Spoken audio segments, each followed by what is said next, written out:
Ahojte, ja som pán Timian a toto je recept na kulajdu. Začnem celkom neskromne, budete potrebovať pán Timian vývar, keďže každá dobrá polievka začína tým, že máte nejaký dobrý, kvalitný vývar.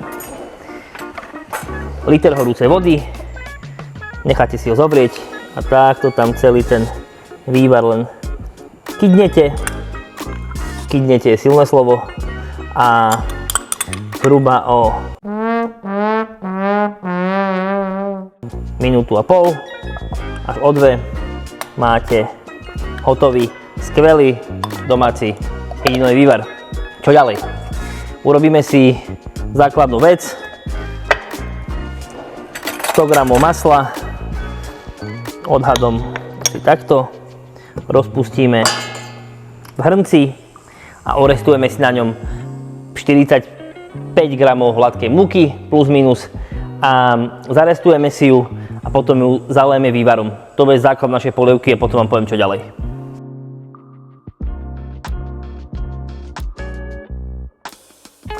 Keď som vám povedal, že treba tú múku orestovať, tak som naozaj myslel orestovať.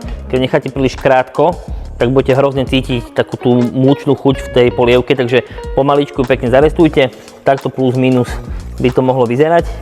No a teraz v podstate tú uvarenú múku s tým maslom, zoberiem si takúto vec a postupne tam ten vývar prilejem, tak aby som rozmiešal na komplet tú múku, takže lejem pomaly. Super. No ako väčšina polievok, toto zatiaľ nevyzerá veľmi vábne, ale verte mi, bude to výborné.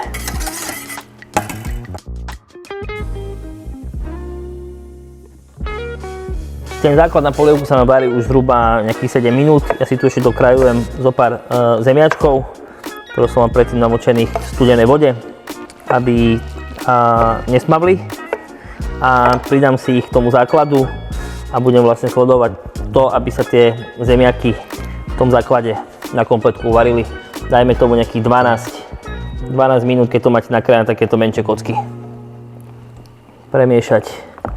No a kým sa nám budú variť zemiaky, tak si ešte urobíme, si to trochu utrieme pracovnú plochu a budeme sa venovať hrybom. Toto nie je taká štandardná kulajda, ako možno si poznáte, ale ja rád dávam do kulajdy hríby a tentokrát som zohnal takéto krásne azijské, takže použijem tieto a jednoducho si ich iba na olivovom oleji s trochou soli a korenia orestujem a tiež ich potom následne pridám do tej polievky.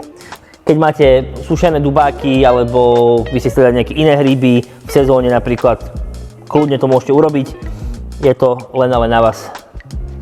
Rozpálený olej, huby len pekne na olej a poriadne orestovať na farbu.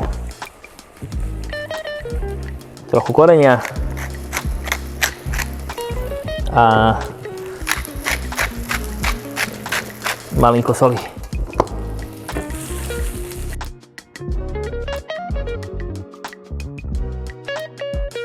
Výborné, huby máme orestované, pridáme ich v polievke. Stačí ich povariť tak zhruba 5 minút, bude úplne stačiť. Tieto sú také menšie, takže nepotrebujú toľko teplné úpravy, sú relatívne dobre upravené z tej panvice. A medzi tým si ešte môžeme očistiť kôpor, ktorý je zásadná súčasť kulajdy. Tieto hrubé stopky, tie nebudeme tentokrát potrebovať. Tie si môžeme odložiť napríklad do nejakého oleja, alebo niekam ich môžeme kľudne použiť. A použijeme len tie mäkké časti. Na zjemnenie polievky použijeme sladkú smotanu. Zásadná informácia, viac ako 30%, inak sa nám tá smotana zrazí. To znamená 200 ml 33% smotany. Krásne, milujem, jak sa to spojí, je tá polievka taká hladká, taká zamatová. Pekne vonia. No keďže je to kulajda, tak ona by mala byť aj sladká, aj kyslá.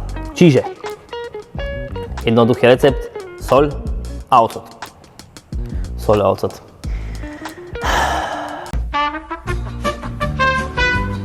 jednoduché, cukor a ocot.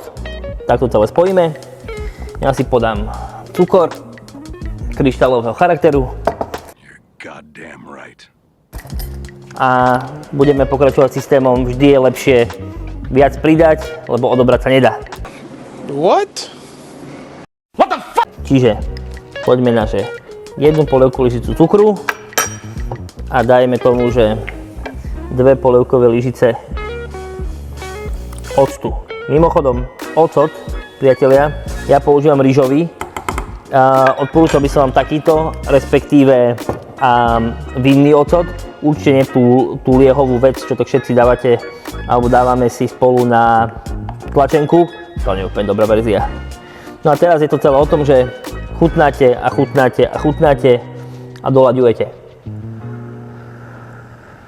Aby ste sa nepopálili ideálne. Trošičku octu ešte.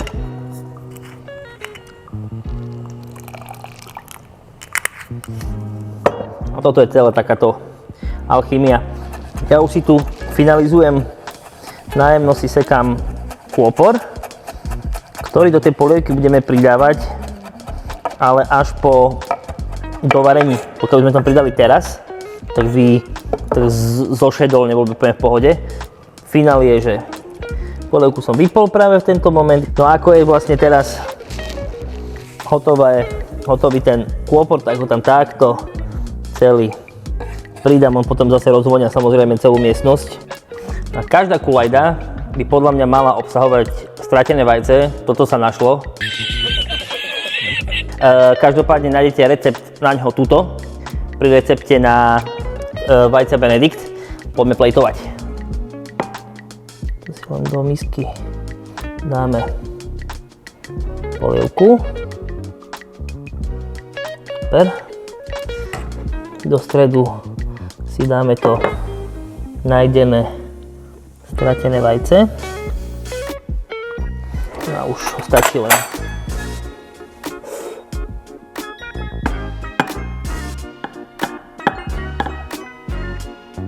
takto krásne.